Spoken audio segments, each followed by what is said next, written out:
축복의 안식일 첫 시간 하나님의 성전을 찾아오신 모든 하나님의 성도들에게 하나님이 이 안식일에 약속하신 평강과 은혜가 함께 하시기를 기원합니다. 또 온라인을 통해서 이 예배에 참여하시는 모든 분들에게도 하나님의 은혜가 함께 하시기를 기원합니다. 오늘 저녁에도 저희가 계속해서 구약 성경의 조연들을 함께 좀 살펴보도록 하겠습니다. 오늘 저희가 함께 살펴보게 될 사람은 이름이 없습니다.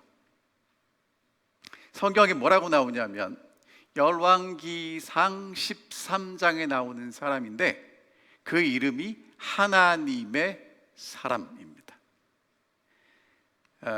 이 하나님의 사람을 주제로 보면 하나님의 말씀이 여로보암에게 증거되고 그것이 성취되면서 오늘 우리에게 하시는 말씀이 있는데 좀 들어보도록 하겠습니다. 자, 그 이야기의 시작은 이렇게 됩니다. 지금 여러분들에게 보여드리는 이 지도가 다윗과 솔로몬 시대의 이스라엘 나라의 영토입니다. 여기 보면 이집트 보이시죠? 이쪽에 이집트 사막이 끝나는 곳에서부터 저기 유프라테스 강이 있는 곳까지 굉장히 광활한 지역을 이제 다윗과 솔로몬 시대에 통치했습니다. 자, 그런데 솔로몬이 마음을 돌이켜서 하나님 여호와를 떠났어요. 그래서 하나님께서 솔로몬에게 두 번이나 나타나셔서 뭐라고 말씀하셨냐면 다른 신을 따르지 말아라, 하나님께 돌아와라 라고 이야기했는데 듣지 않습니다.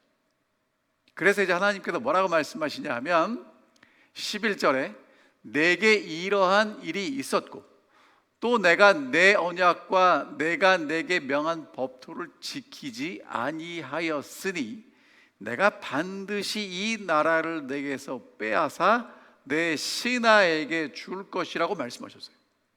자, 그 다음에 그 나라를 빼앗아 주게 될 신하의 이름이 11장에 나오는데 그 사람이 여로보암이라는 사람이에요. 이 여로보암이 길을 갈 때 아히야라는 선지자를 만났습니다. 근데 이 선지자가 새 옷을 가져다가 그 옷을 12조각으로 찢는 거예요. 그러더니 10조각을 가지라고 하고 10조각을 주었습니다. 그러면서 하시는 예언이 하나님 말씀에 이 나라를 솔로몬의 손에서 찢어서 10지파를 내게 주겠다라고 말씀하셨습니다. 정말 솔로몬이 죽고 이스라엘은 북방 이스라엘과 남방 유다로 나누게 되는데 북방 이스라엘의 왕은 아히야 선지자가 예언한 대로 여로보암이 되었고 남방 유다의 왕은 솔로몬의 맏아들 르호보암이 되었습니다. 저도 처음에 외우기 되게 어려웠습니다. 여로보암, 르호보암 똑같은 사람 같은데 자, 여로보암은 북방 이스라엘 왕이고 르호보암은 남방 유다의 왕입니다. 통일된 국가가 이제 북방 이스라엘과 남방 유다로 나누어지게 되었고 북방 이스라엘은 여로보암이라는 사람이, 남방 유다는 솔로몬의 아들 큰 아들이 왕이 되었습니다. 자, 근데 이제 왕이 된 이후의 문제가 뭐냐면 금송아지가 또 나옵니다. 자, 왜 나왔는지 보여드릴게요. 이제 여로보암이 생각을 해보니까 정통성 있는 왕은 어디 있는 왕이냐면 남쪽에 있는 르호보암이잖아요. 그럼 이 백성들이 제사를 드리러 1년에 3번씩 예루살렘에 갈 텐데 갔다가 돌아오지 않으면 어떻게 돼요? 나는 백성이 없으면 왕이 아니죠. 어떻게 하면 좋을까 고민하다가 금송아지를 만들고 뭐라고 얘기하냐면 예루살렘에 가서 예배하지 말고 여기서 예배해라. 왜냐? 너희를 애굽 땅에서 인도하여 낸 신이 여기 있다. 그래서 하나는 베델에 두고 하나는 단에 두었어요. 자, 이 얘기를 이제 이렇게 설명드리면 저기 북방 이스라엘과 남방 유다가 보이시죠?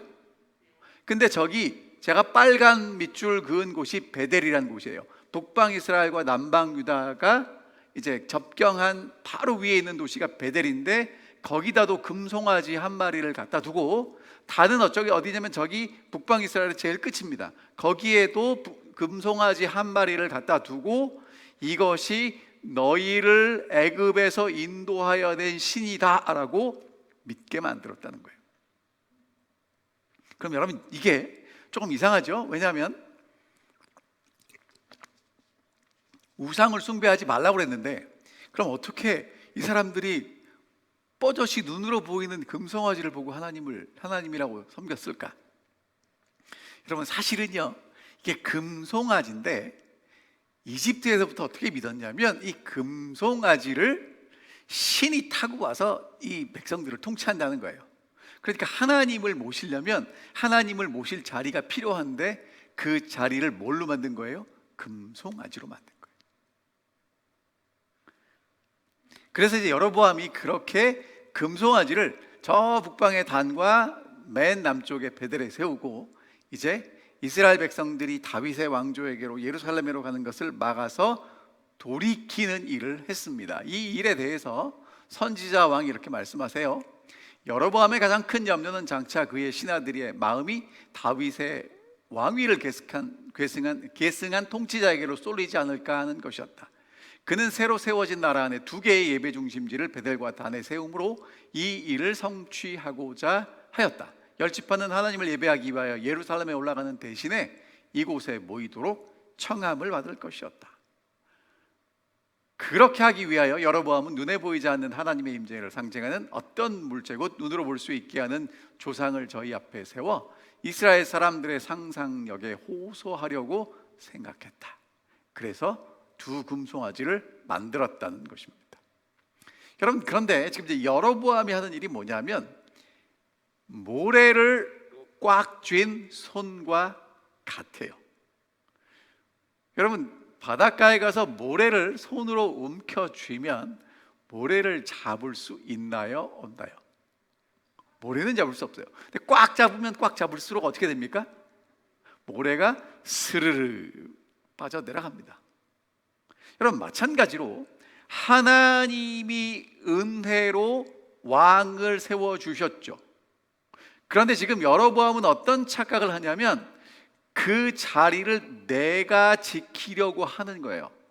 하나님이 주셨으니까 하나님이 주신 자리를 하나님이 지켜주시도록 해야 되는데, 무슨 착각에 빠지는 거냐면, 이 자리는 내가 지킬 거야 하고 꽉 움켜쥐고 하는 일이 뭐냐면 금송아지 세우는 일이었다는 거예요. 자, 근데 사실은 하나님께서 여로보암에게 뭐라고 약속해 주셨냐면, 이렇게 약속해 주셨습니다. 내가 너를 취하여 이스라엘 위에 왕이 되게 할 텐데, 내가 만일 내가 명한 모든 일에 순종하고 내 길로 행하며 내 눈에 합당한 일을 행하여 내 종 다윗이 행함같이 내 율례와 명령을 지키면, 내가 너와 함께 있어 내가 다윗을 위하여 세운 것 같이 너를 위하여 견고한 집을 세우고 이스라엘을 내게 줄 것이다. 그러니까 하나님이 뭐라고 말씀하셨냐면, 내가 너 왕을 시켜줬고 왕이 된 다음에 다윗이 한 것처럼 나를 잘 믿으면 내가 세운 집을 지켜줄게 라고 약속하셨어요. 자, 그럼 여러분, 여로보암은요, 이제 왕이 된 다음에 이 왕위를 지키기 위해서 적어도 어떻게 지킬까 갈등은 해야 되는데, 갈등을 하지 않아요. 그냥 댄방에 하는 일이 뭐냐면 금송아지를 만드는 일입니다. 자, 하나님을 신뢰하는 것과 금송아지를 만드는 것, 어느 게 더 쉬울까요? 여러분, 정말 이제 마지막 시대를 살아가는 여러분과 제가 다시 한번 깊이 생각해야 될 것입니다. 금송아지는 눈에 보이고요, 하나님을 신뢰하는 건 눈에 보이지 않아요. 금송아지를 만들면 사람들이 정말 거기 몰려옵니다. 그런데 하나님을 신뢰하자 그러면 사람들이 올지 안 올지도 몰라요. 어떤 게 더 합리적인 것처럼 보입니까? 자, 오늘 여러분과 제가 하나님을 믿지만 우리가 끊임없이 하나님께 기도하는 게 뭐냐면, 하나님, 우리가 하나님을 믿는데 믿을 만한 근거를 좀 주세요. 그래도 하나님을 믿고 따라가는데 뭘 좀 주셔야 되지 않겠어요? 자꾸 그러니까 우리가 이해할 수 있는 수준에서 무엇인가를 구해요. 근데 하나님은 뭐라고 말씀하시냐면, 하나님이 우리에게 주신 이 말씀을 신뢰하고 하나님을 믿고 따라오라고 말씀하십니다. 어떤 거를 할 것인가? 자, 여로보암은요 주저없이 금송아지를 세우고 이스라엘 백성들에게 예루살렘 가지 말고 여기서 예배를 드려라 라고 선포합니다. 그때 이제 누가 등장하냐면 하나님의 사람이 등장해요. 열왕기상 13장 1절에 보면, 보라, 그때 하나님의 사람이 여호와의 말씀으로 말미암아, 그러니까 하나님께 말씀을 듣고 유다, 남방 유다에서 베델까지 갔어요. 그랬더니 마침 여로보암이 제단 곁에 서서 분향합니다. 여러분 잘 아시는 것처럼 이번에 지금 히브리서 공부하는데 성전에서 봉사하는 사람들은 누구만 할 수 있어요? 레위 제사장만 할 수 있고, 특별히 레위 지파 중에 성전에서 봉사하는 일은 아론의 자손들만 할 수 있어요. 그렇죠? 근데 지금 누가 하고 있어요? 여로보암이 왕이라고 하고 있어요.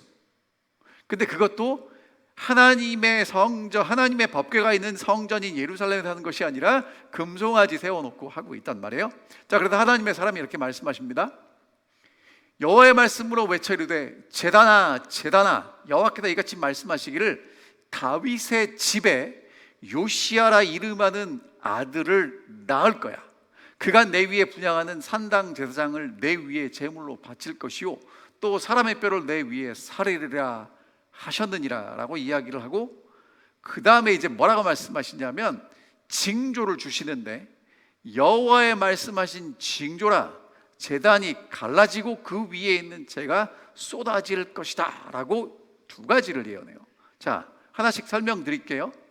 요시아라는 왕, 300년 후에 태어날 다윗의 자손 중에 요시아라는 왕이 와서 여기서 제사 드리는 제사장을 이 제단 위에서 제사 드리는, 제단이 더럽혀지는 일이 있을 것이라고 예언했고, 그 다음에 앞으로 지금 당장은 어떤 일이 벌어질 거냐면, 제사를 드리는데 그 제단이 갈라진다. 그리고 거기서 제사를 드렸던 그 재가 쏟아질 것이라는 그런 징조를 이야기했어요.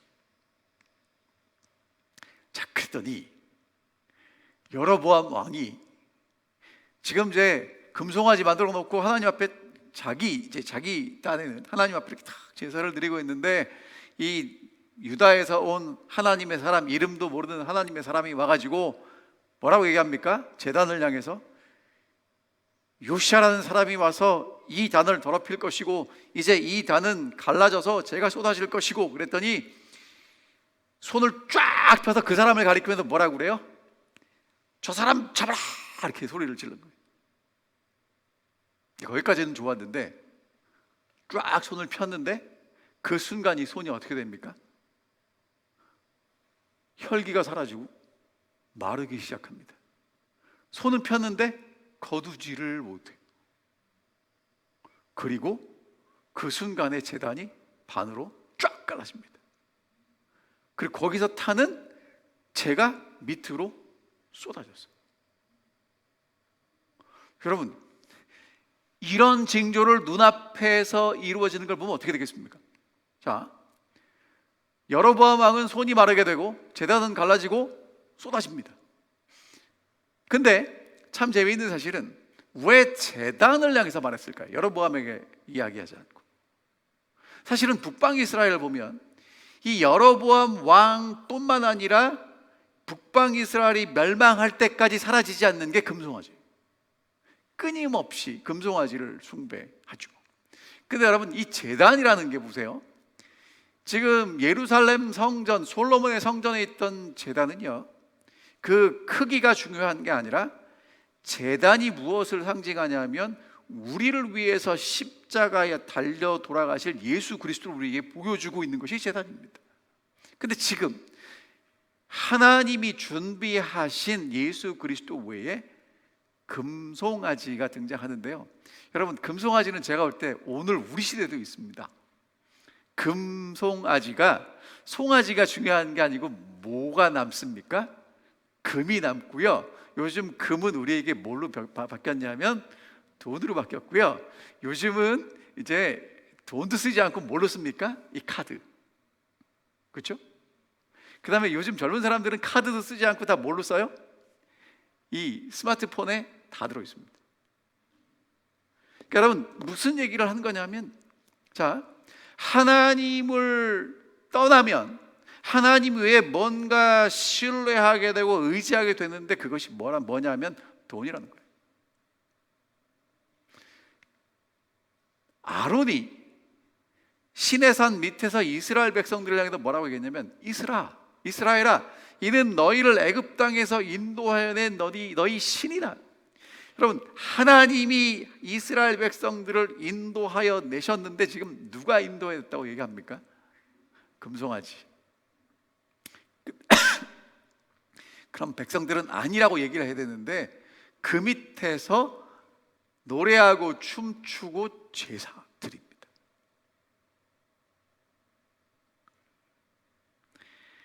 지금 하나님이 하나님의 사람을 여로보암 왕에게 보내셔서 잘못된 길로 가고 있다고 말씀하시고 보여주고 계십니다. 오늘 하나님이 여러분과 저를 사랑하시기 때문에 우리가 잘못된 길로 가면 분명히 그 길이 잘못됐다고 우리에게 말씀하고 계시다는 거예요. 자, 근데 이 여로보암이라는 왕이 지금 얼마나 왕이 보좌를 지키고 싶은지 하나님의 사람에게 뭐라고 했냐면, 너는 나를 위해서 기도해서 나를 위해서 하나님 여호와께 은혜를 구하여 내 손이 다시 성하게 기도하라. 그러니까 여러분, 지금 여로보암이 하나님의 사람에게 구하는 게 뭐예요? 하나님께 은혜를 구해서 내 손, 이 마른 손, 접히지 않는 손이 회복될 수 있게 기도하라 이거예요. 그랬더니 하나님의 사람이 하나님께 은혜를 구하니까 손이 다시 회복됐어요. 여러분 보세요. 지금 금송아지를 세워놓고 거기서 제사를 드리는 게 분명히 잘못된 걸 알아요. 여러분 왜 모르겠습니까? 하나님의 사람이 와서 경고하는데 그 경고가 들리지 않아요. 그리고 하나님의 신비한 능력을 경험했는데 지금 내게 중요한 건 뭐예요? 하나님이 왜 내게 이것을 허락하셨고 말씀하셨는지를 생각하는 게 아니라 뭐만 하면 돼요? 손만 고쳐지면 돼요. 오늘 여러분과 제가 하나님 앞에서 정말 정직하게 기도하셔야 합니다. 뭐라고 기도하셔야 되냐면, 하나님, 지금 이것도 해주시고 저것도 해주시고 이렇게 쭉쭉쭉쭉 우리가 기도하는데, 여러분 그 기도보다 더 중요한 게 하나님이 이 길로 나를 왜 인도하셨는지를 아는 거예요. 근데 그건 생각하지 않고, 하나님 지금 이게 불편한데 이것만 고쳐주세요 하는 기도가 있다면, 우리도 지금 또 누구하고 똑같은 거냐면 여로보암하고 똑같아지는 것입니다. 근데 여러분, 여로보암 왕이 이렇게 생긴 것 같아요. 이 그림을 한번 보세요. 저 사람이 열심히 나무를 자르는데 어디 위에서 자릅니까?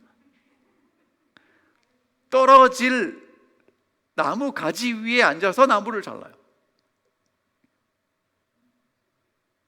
여러분, 오늘 여러분과 제가 정말 열심히 기도하고 신앙생활하고 살아가는데 하나님의 은혜를 경험하고 하나님을 찾지 않으면 하나님께 구한 우리의 기도가 이루어질지라도 이렇게 될 수밖에 없다는 거예요. 자, 근데 이 여로보암이라는 왕이 더합니다. 뭐라고 그러냐 얘기하면, 하나님의 사람에게 뭐라고 그러냐면, 야, 우리 집 가자. 그러면 내가 잘 대접하고 예물을 줄게. 뭐 주겠다는 거예요? 돈 주겠다는 거예요. 여로보암에게는 지금 뭐밖에 없어요? 금송아지밖에 없는 거예요. 돈이면 다 될 거라고 착각하고 있습니다.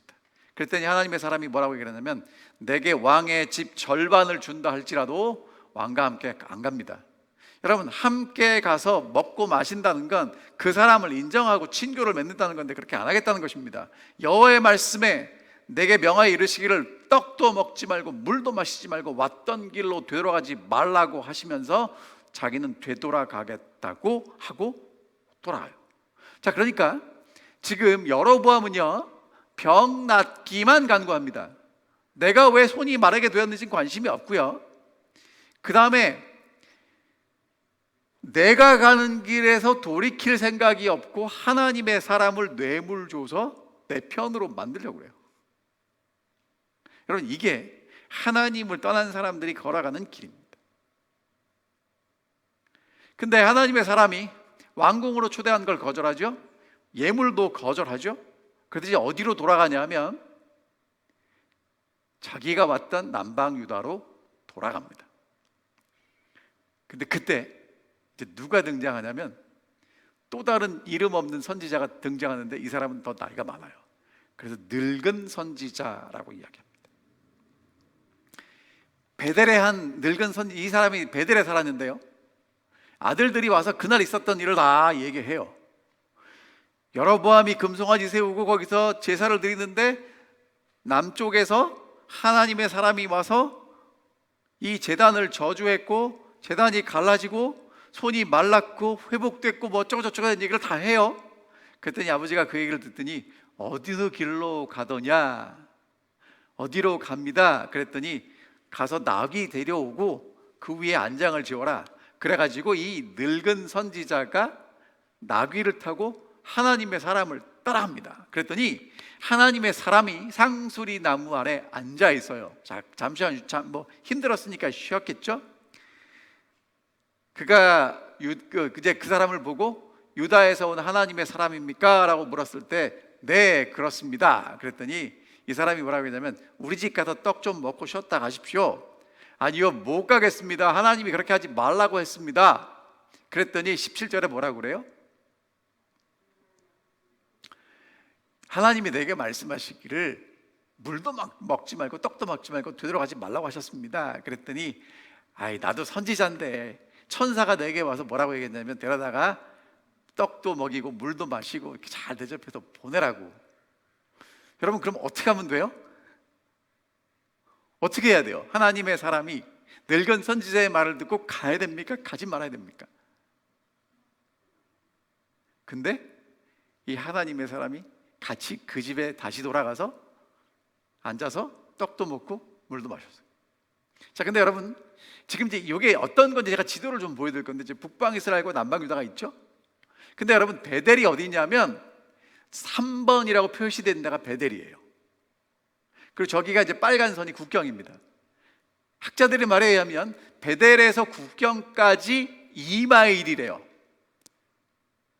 여러분, 2마일, 뭐 2km면 1.5마일 정도밖에, 하여튼 굉장히 짧은 거리예요. 걸어가면 얼마쯤이면 가냐면 1시간이면 가겠죠? 2마일? 1시간 안 걸려요? 안 걸리죠? 여러분, 그럼 보세요. 이 사람이 베델 가서 그 일을 하고 지금 1시간도 안 되는 길을 가다가 거기 머물렀어요. 거기만 넘어가면 되는데. 근데 이제 이 늙은 선지자는요, 아들들이 여로보암 행사에 참여한 것 허용하죠. 그리고 사실은 역대상에 보면 예루살렘에 예배하러 가지 못하게 막자 정말 하나님을 신실하게 믿던 북방 이스라엘에 있던 신실한 사람들은 다 어디로 이사 갔냐면 남방 유다로 이사를 갑니다. 이 베델에 있던 이 선지자는 이사도 가지 않아요. 그 다음에 하나님의 천사가 이 사람에게 나와서 한 얘기도 아무것도 없고 하나님 말씀이 없는데 가서 증거를 받았다고 거짓말을 하죠. 그렇죠? 그 다음에 그날에 있었던 이야기를 듣고 상수리 나무 아래에 앉아있는 사람을 불러다가 자기 집으로 초청해서 식사를 대접합니다. 여러분, 하나님의 사람이요, 여로보암 왕의 제안은 완강하게 거절합니다. 그런데 늙은 선지자로부터 왔던 시험은 어쩜 그렇게 무력하게 넘어지는지 모르겠어요. 자, 여러분 보세요. 이 사람이 하나님 말씀을 99% 순종합니다. 굉장히 어려운 일을 해요. 여로보암 왕 앞에 가서 단이 갈라질 걸 예언하고, 요시야가 이 다니엘을 더럽힐 걸 예언하고, 그 다음에 그것 때문에 여로보암 왕의 손이 마르고 그것을 회복하는 정말 놀라운 일을 행합니다. 제가 볼 때 99% 하나님께 충성했어요. 근데 여러분, 이제 저게 왜 98%라고 돼 있냐면 99% 했더니 1%가 너무 작아서 안 보여갖고 제가 조금 넓혔어요. 근데 몇 프로가 부족했냐면 1%, 2%가 부족합니다. 왜? 아니, 1시간 가면 돌아갈 거기를 가다가 멈춰 서서 그늘에 쉬고 있었고, 그래서 다시 돌아오게 된 거거든요.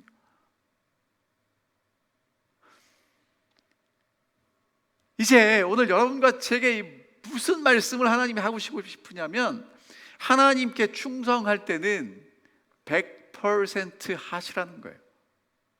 왜? 하다가 지치고 낙담하고 힘들 수 있거든요. 끝까지 하나님 말씀에 충성하라고 우리에게 주시는 말씀입니다. 자, 그리고요, 위험은요 멀리 있지 않아요. 우리는 자꾸 멀리서 오는 시험을 이기려고 기도하고 노력하고 애쓰는데, 가까운 곳에 있고요, 친근한 것으로부터 우리를 사단이 공격합니다. 아담을 넘어뜨린 것은 바로 옆에 있는 하와였죠. 예수님을 향해서 공격했던 가장 무서운 공격이 뭐냐면, 베드로가 주여 안 됩니다, 십자가의 길을 안 된다고 막아선 베드로였어요. 지금 이 하나님의 사람이 하나님의 일을 충성스럽게 하고 돌아가는 길을 막아서서 넘어지게 만든 것도 누구냐면 늙은 선지자였어요. 자, 여러분, 제가 여쭤봅니다. 정말 여러분과 제가 시작부터 끝까지 매일 매 순간 물어봐야 되는 게 뭐냐면, 하나님이 뭐라고 말씀하셨는지를 물으셔야 돼요. 사람들이 어떻게 생각하는지, 어떻게 세상이 돌아가는지, 그것을 넘어서 하나님이 우리에게 뭐라고 말씀하시는지를 묻고 생각해야 합니다. 이게 왜 중요하냐면요, 자 보세요. 말세가 될수록 거짓 선지자들이 많이 일어납니다. 제가 어렸을 때 666이 짐승의 표라고 그래서 바코드라고 그러고, 기억이 아주 생생합니다. 근데 여러분, 그 얘기가 성경에 없어요. 그렇게 해석할 뿐이지. 여러분, 하나님의 말씀을 잘 읽으셔야 하고요, 하나님의 말씀을 글자만 보지 마시고 하나님께서 이 속에 말씀하신 하나님의 뜻이 무엇인지를 잘 분별하셔야 합니다.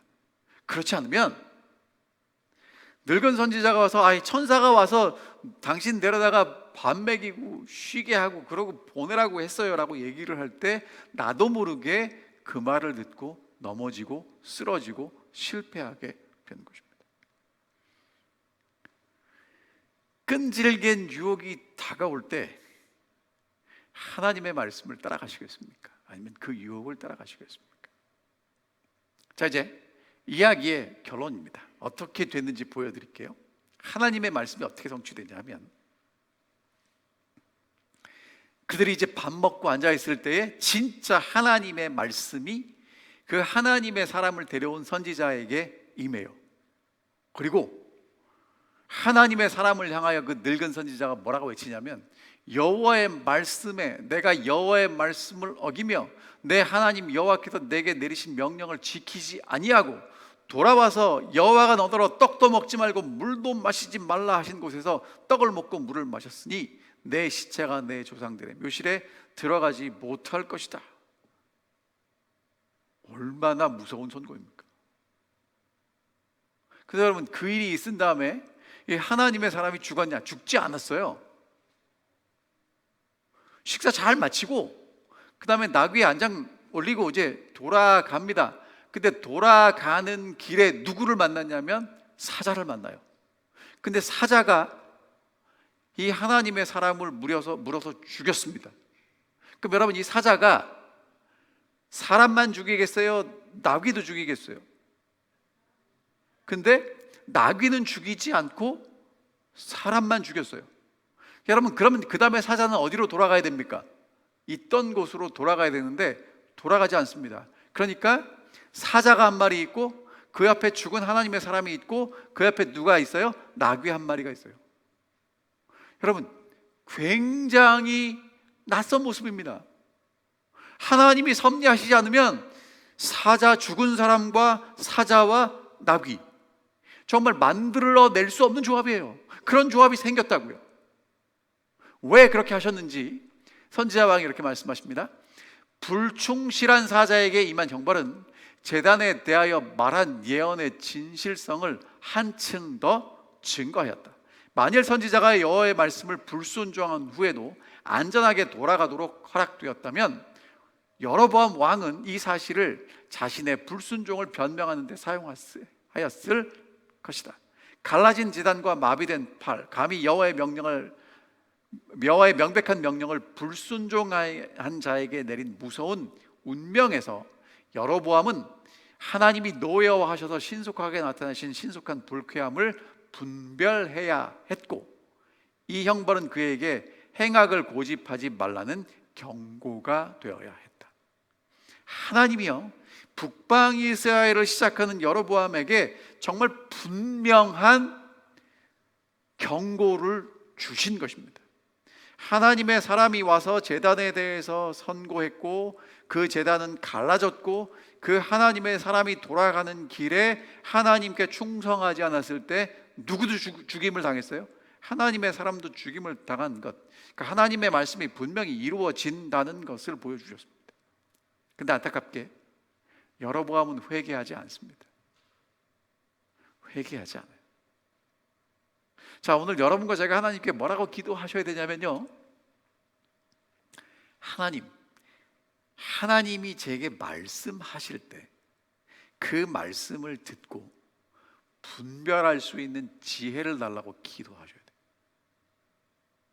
왜냐하면 그런 지혜와 예민한 마음이 없으면 하나님이 어떠한 징조를 보여주셔도 우리는 그런 게 있어 하고 내 길을 갈 것입니다. 여러분 보세요.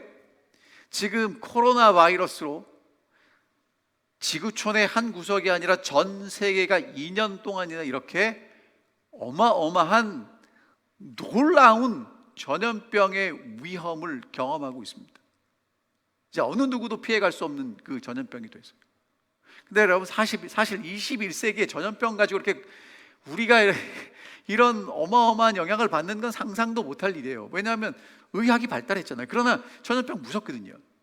여러분, 그러면 이 코로나 바이러스를 통해서 하나님이 우리에게 무슨 말씀을 하시는지 우리가 잘 들어야 돼요. 근데 저부터 맨날 하나님께 뭐라고 기도하냐면, 하나님 이거 빨리 없어지게 해주세요. 여러분, 빨리 없어지면 뭐 할 건데요? 여러분, 정말 여로보암은 눈앞에서 하나님의 예언이 성취되고 그 예언, 하나님의 그 심판을 내가 경험했음에도 불구하고, 하나님의 사람이 죽어가는데도 그것을 봄에도 불구하고 하나님의 경고를 받지 않고 회개하지 않습니다. 그런 사람이 멸망의 길을 가게 되는 것입니다. 오늘 여러분과 저도요, 하나님이 우리에게 어마어마하게 징조를 주시고 말씀하시는데 그 말씀을 듣지 않으면 여로보암이 가는 길로 가게 될 것입니다. 자, 두 번째는 뭐냐면 제단에 대한 것입니다. 요시야라는 다윗의 집에 아들이 와서 이 제단 위에 제사장을 바칠 거고 어쩌고 저쩌고 나오죠. 정말 열왕기하 23장에 보면 요시야가 이스라엘에게 범죄한 느밧의 아들 여로보암이 베델에 세운 제단과 산당을 왕이 헐고 그 산당을 불사르고 가루를 만들고 쭉 나오죠. 무엇대로 됩니까? 하나님의 사람이 전에 말씀하셨던 그대로 그것을 성취합니다. 여러분, 이 말씀은요, 오늘 여러분과 제 손에 들려있는 이 성경에 예언된 하나님의 말씀은 반드시 성취된다는 거예요. 내가 살아있을 때 성취되는 걸 못 볼진 모르지만 하나님의 크신 역사하심 속에 하나님의 계획하신 시간에 하나님의 계획하신 방법대로 반드시 성취될 것입니다. 우리에게 말씀하고 계시는 거예요. 자, 그럼 이제 우리를 향한 도전 몇 가지 살펴보겠습니다. 첫 번째, 하나님의 말씀은 반드시 성취됩니다. 맞습니까? 하나님이 약속하신 것은요, 우리가 볼 때는 돌아가는 것 같고 우리가 볼 때는 이루어지지 않는 것 같지만 분명히 하나님이 말씀하신 대로 이루어질 것입니다. 하나님은 뭐라고 말씀하셨냐면 노아 시대에는 물로 세상을 멸망하실 거라고 말씀하셨고 분명히 그렇게 세상이 물로 멸망했고요. 오늘 여러분과 제가 살아가는 이 시대에는 하늘과 땅이 불의 멸망으로 지금 준비하고 있다고 성경은 예언합니다. 어떻게 될지는 우리도 모릅니다. 하지만 하나님이 말씀하신 건 분명히 성취될 것입니다.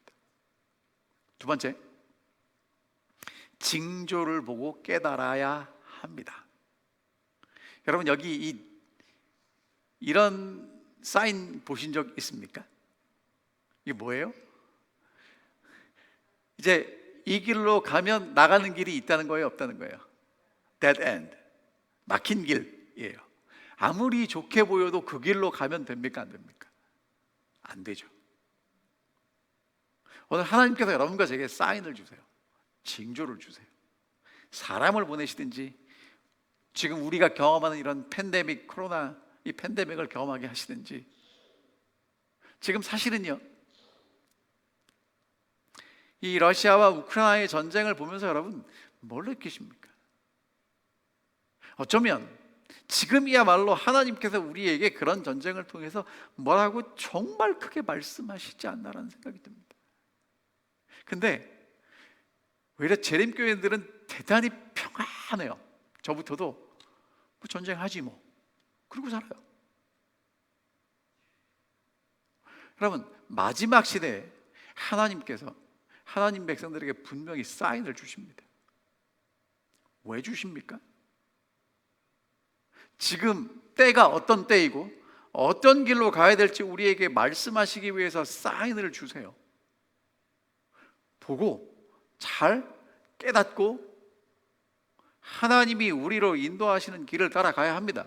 그 길이 뭐냐면요, 손이 마르고 다시 회복됐어요. 제단이 갈라지고 제가 쏟아집니다. 여러분 그러면 여로보암에게는요 하나님이 이것보다 더 많은 징조를 주실 수 있어요, 없어요? 아니 그 길이 잘못된 길이니까 가지 말라고 하나님의 사람이 왔을 때 손을 뻗었는데 그 손이 말랐어요. 누가 경험한 겁니까 여러분? 다른 사람도 아니고 여로보암 왕 자신이 경험한 거예요. 근데 하나님께 은혜를 구해서 그 손이 다시 회복됐어요. 하나님의 은혜를 경험했다고요. 그리고 눈앞에서 제단이 쫙 갈라지고 재가 쏟아졌어요. 누가 봤어요? 여로보암이 봤어요. 그럼 여러분 그 길 가지 말라고 하나님 말씀하시는데 하나님 사람에게 뭘 줘요? 뇌물 주면서 나랑 친하게 잘 지내자고. 그 길을 끝까지 고집합니다. 여러분 여로보암이 기억해야 될 것은요, 하나님이 나를 왕을 만들어 주셨지 내가 하나님을 신뢰해야 이 길을 걸어갈 수 있지예요. 안타까운 건요, 여러분 여로보암의 집은요 여로보암 포함해서 4대 만에 그 왕조는 끊어져요. 새로운 왕조로 바뀝니다. 하나님을 신뢰하지 않으면, 하나님이 가라는 길로 가지 않으면 그 길은 막다른 골목이고 멸망을 향해 가는 길이라는 것입니다. 자, 한 가지 더 말씀드립니다. 오늘 여러분과 제가요 하나님이 우리에게 주신 이 말씀에 끝까지 충성하셔야 합니다. 하나님의 사람이 베델에 가서 하나님의 말씀을 증거하고 단이 쪼개지고 여로보암 왕의 손이 말랐다가 다시 회복되고 하나님의 일을 충성스럽게 했어요. 그런데 이 늙은 선지자가 찾아와서 조곤조곤 이야기하면서 아니 하나님의 일도 밥 먹고 하는 거지, 그렇죠? 쉬면서 해야지. 그러니까 그 얘기 듣고 끝까지 99% 충성하다가 1% 충성하지 않았을 때 이렇게 됩니다. 여러분, 요한계시록에 보면 하나님께 충성한 성도들의 특징이 뭐냐면 성도들의 인내예요. 성도는 뭐 하는 사람들입니까? 끝까지 잘 견뎌내는 사람들입니다. 끝까지 충성하는 사람들입니다. 시작부터 끝까지. 여러분, 가다가 끝까지 가서 점 찍고 끝나셔야 되는 거예요. 출발했으면 골인 들어갈 때까지 충성하셔야 되는 것입니다. 구주께서는 사람이 어떻게 승리할 수 있을지를 보여주시기 위해서 승리하셨다. 그리스도께서는 사단의 모든 시험을 하나님의 말씀으로 대항하셨다. 그분께서는 하나님의 약속을 신뢰함으로 하나님의 계명에 순종할 능력을 받으셨다. 그러므로 유혹하는 자는 아무런 유익을 얻을 수 없었다. 그분께서 모든 시험을 기록하였으라는 말씀으로 대처하셨다. 그와 같이 하나님께서는 당신의 말씀을 우리에게 주셔서 악을 저항할 수 있게 해주셨다. 여러분, 정말 하나님 말씀 우리 마음속에 잘 간직하고요, 기억절 외우시잖아요. 그 기억절 자꾸 암송하시면서 사단의 시험이 올 때 하나님의 말씀으로 승리하는 것을 경험하시기를 간절히 바랍니다. 자, 여러분, 사단의 시험이 올 때 우리가 열심히 믿음으로 승리하는 게 아니고요, 하나님의 약속을 주장함으로 승리하는 거예요. 예수님이 그렇게 하셨고 오늘 여러분과 저도 그렇게 할 수 있다고 말씀하십니다. 시험 받는 자에게 환경과 자신의 연약함과 유혹의 힘을 보지 말고 하나님의 말씀의 능력을 보도록 알려주라. 그 모든 힘은 우리의 것이다. 자, 그래서 하나님의 사람이 끝까지 충성하다가 마지막 순간에 실패해서 오늘 우리에게 무엇을 보여주냐면 끝까지 하나님께 충성하라고 말하고 있습니다. 이 사람은 아직도 우리가 이름이 누군지 몰라요. 하늘에 가면 아마 알 수 있게 되겠죠. 여러분, 이제 여러분과 제가 달려갈 이 길 쉽지는 않습니다. 하지만 능력의 하나님께서 우리와 함께 하시고 우리에게 이길 힘을 주시겠다고 약속하셨습니다. 우리가 끝까지 이 길을 달려간다면, 끝까지 충성한다면, 믿음을 지킨다면 하나님께서 여러분과 저를 인도하셔서 하나님이 준비하신 그 나라에 들어가게 하실 것이고 우리는 그 나라에서 하나님을 찬양하며 영원토록 있게 될 것입니다. 우리는 오늘 열왕기상 13장에 나오는 하나님의 사람을 함께 살펴보았습니다. 여러분,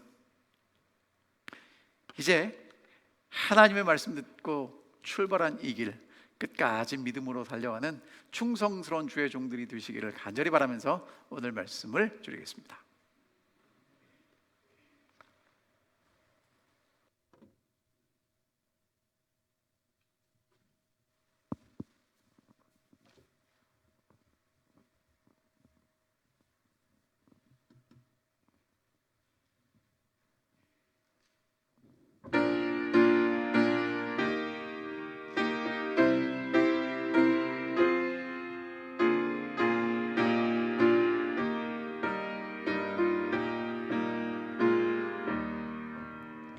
예수 따라가며 복음 순종하면 우리 행할 길 환하겠네. 주를 의지하며 순종하는 자를 평생 떠나지 않으리라. 의지하고 순종하는 길은 예수 안에 즐겁고 복된 길이로다. 해나 고생이나 만일 당게 되면 주가 곧없이 하시겠네. 주를 의지하며 순종하는 자는 모두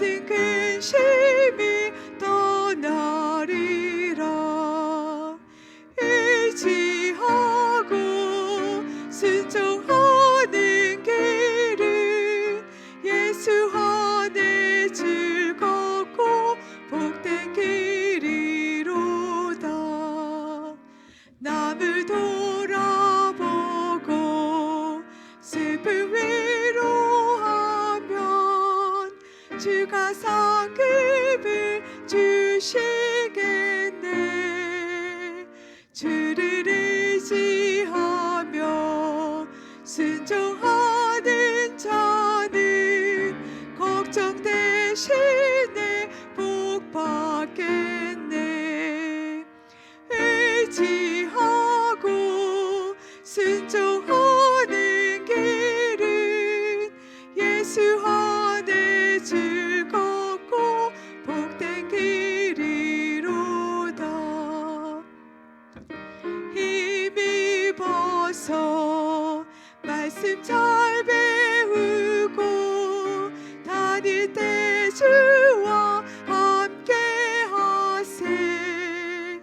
주를 의지하며 항상 순종하고 명령 따라서 준행하세.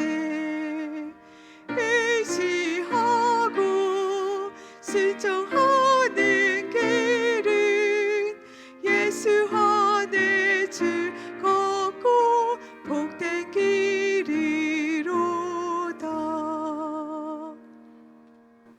하늘에 계신 아버지, 오늘 저희를 예수 구원의 복음을 듣고 주와 동행하는 이 길에 들어서서 끝까지 이 길을 갈 수 있도록 부르시고 선택해 주셔서 감사합니다. 하나님의 사람이 하나님 말씀을 듣고 충성했지만 마지막 순간에 실패한 안타까운 역사를 보았습니다. 하늘아버지, 저희들로 하여금 우리를 부르신 그 부름에 순종하며 끝까지 이 길을 달려갈 수 있도록 인도하여 주시옵시고, 특별히 하나님의 말씀을 의지하고 하나님의 은혜를 힘입어서 끝까지 이 길을 달려갈 수 있도록 저희를 지켜 주시옵소서. 성도들에게 인내가 필요하다고 말씀하셨사오니 끝까지 인내하고 이 길을 달려갈 수 있는 우리 사랑하는 모든 올랜도 중앙교회 성도들을 될 수 있도록 축복하여 주시옵기를 사랑 많으신 예수 그리스도의 이름으로 간절히 기도하옵나이다. 아멘.